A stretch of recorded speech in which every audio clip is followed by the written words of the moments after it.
Bonjour, bienvenue à la saison 2 de la place des entrepreneurs, le talk de l'UPE 13 réalisé avec la collaboration et le soutien de Catch Business School et Malakoff Humanis.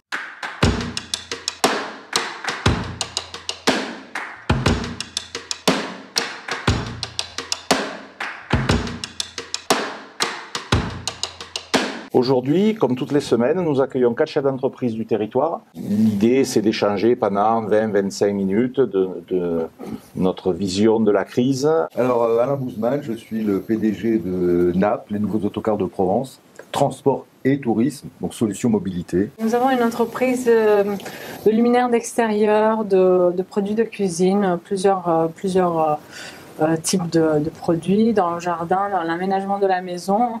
On se lance sur le luminaire d'intérieur aussi. L'entreprise s'appelle Batimex. Batimex, pardon. Nicolas Giancilli, j'ai deux sociétés. Une première, Fleur de Sel Traiteur, qui est installée depuis 15 ans sur le territoire, où on fait de la réception et de l'événementiel pro et privé.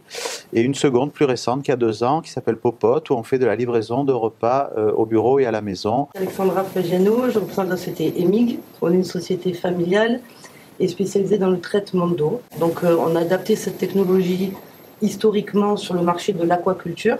Et on a aussi un deuxième marché qui est le transport. La crise est passée.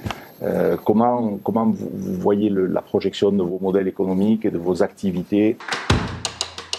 Le côté positif de la situation, c'est que ça nous a conduit à l'obligation de réflexion, à revoir la stratégie, à revoir, voilà, c'est pour ça que j'ai insisté sur la solution mobilité, passer du transport d'autocar. Donc ça, c'est le côté positif.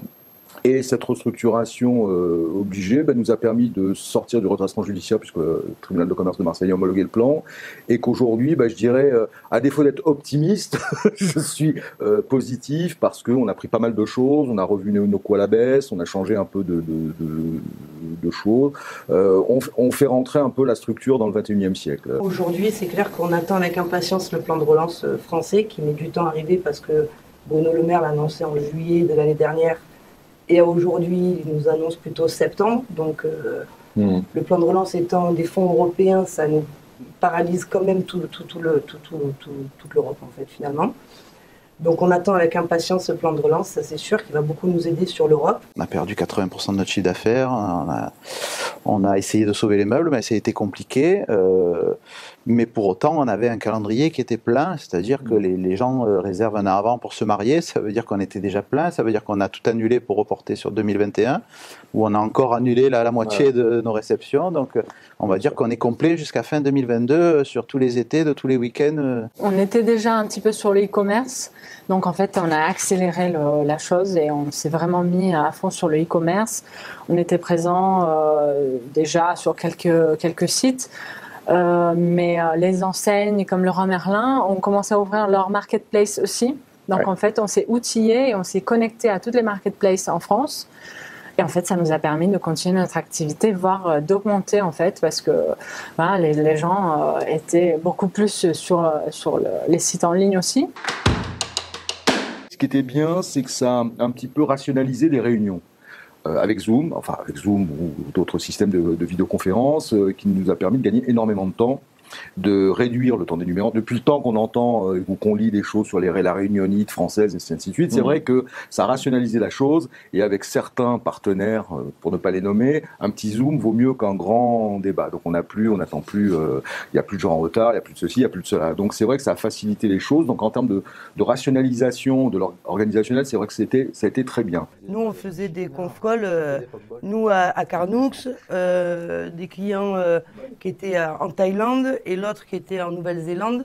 Et ça fait partie aussi de la numérisation et c'était génial parce que de Carnoux, c'était en contact avec le monde entier grâce à Zoom, à la numérisation. Et ça, c'est une ouverture, c'est super.